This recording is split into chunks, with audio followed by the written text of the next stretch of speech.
अखंड महाराष्ट्राचं कुलदैवत असलेल्या शिखर शिंगणापूरच्या डोंगराच्या ठिकाणी आपण आलेलो आहोत। माझ्या पाठीमागे तुम्ही एक फलक बघताय आणि तो फलक 2015-2016 ज्या मंदिर परिसरामध्ये जे बांधकाम करण्यात आलेलं आहे रस्त्याचं, त्या रस्त्याच्या बांधकामाचा हा फलक आहे। ह्या फलकाचं अंदाजपत्रकीय रक्कम 20 लाख रुपये होती या रस्त्यासाठी आणि याचे मक्तेदार म्हणजे जे ठेकेदार होते ते भिवाई कन्स्ट्रक्शन शिंगणापूर यांनी बापू दगडू ठोंबरे हे यांनी काम केलेलं आणि हे काम संपूर्ण वर्ष लागलं या कामाला खरं तर।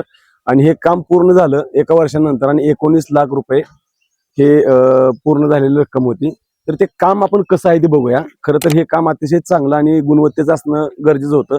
जरी 10 वर्ष झाली तरी हे काम आपण पाहू शकता की हा आपण रस्ता जो जातोय तो शिखर शिंगणापूर मंदिराकडे जाणारा हा रस्ता आहे। आपण पाहू शकता जे कंस्ट्रक्शन आणि जो सिमेंट कॉन्क्रीट जो रस्ता आहे तो पूर्णपणे त्याचा वरचा लेयर पूर्णपणे गेलेला आहे। खाच खाळगे पडलेले आहेत, खड्डे पडलेले आहेत आणि समोर आपण बघूया अशातून गाड्या किंवा भाविक यांना यातून या खड्ड्यातून वाट काढत मंदिराकडे जावं लागतंय। त्यामुळं हा रस्ता किती गुणवत्तेचा आहे ते तुम्ही पाहू शकताय।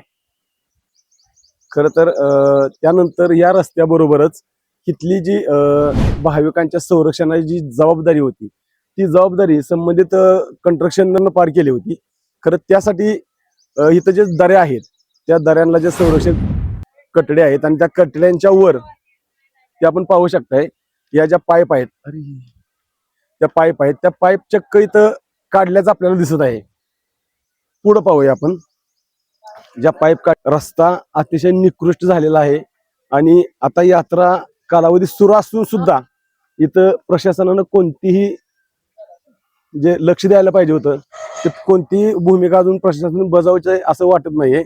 ज्या उत्तर बाजूला पश्चिम बाजूला ज्या संरक्षण भिंतीचं नुकसान झालेलं आहे त्याबरोबर संरक्षण ज्या पाईप होत्या त्या आपण पाहू शकता।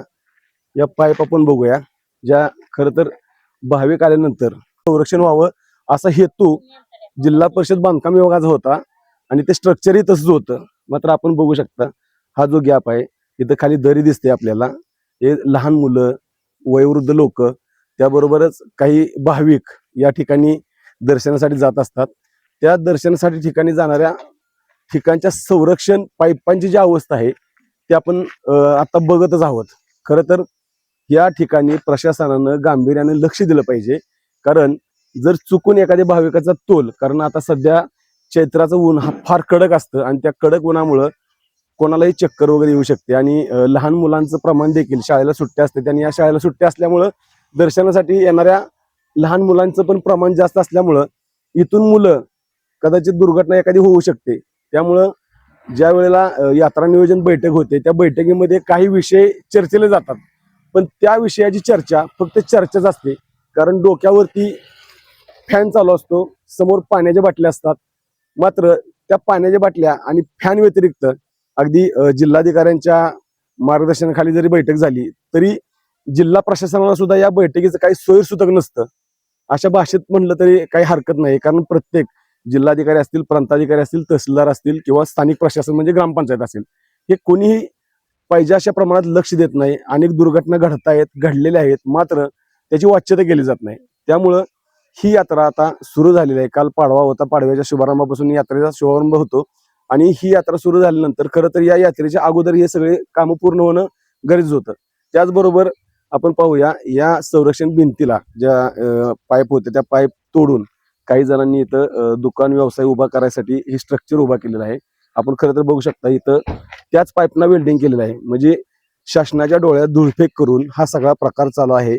मात्र या ठिकाणी हा प्रकार चालू असून सुद्धा स्थानिक प्रशासन असेल किंवा इतर कोणी याची दखल घेत नाहीये। त्यामुळं नक्की या सगळ्या गोष्टी करायला इथली यंत्रणा जबाबदार आहे का हे सुद्धा पाहणं देखील गरजेचं आहे। त्यामुळं या यात्रेचा मेन दिवस अजून बराच लांब आहे। तो मेन दिवस यायच्या अगोदर यातली इथल्या ज्या अपुऱ्या सुविधा आहेत त्या पूर्ण होणार का हे पाहणं सध्या गरजेचं आहे। न्यूज साठी संदीप जठार, गोंदवले।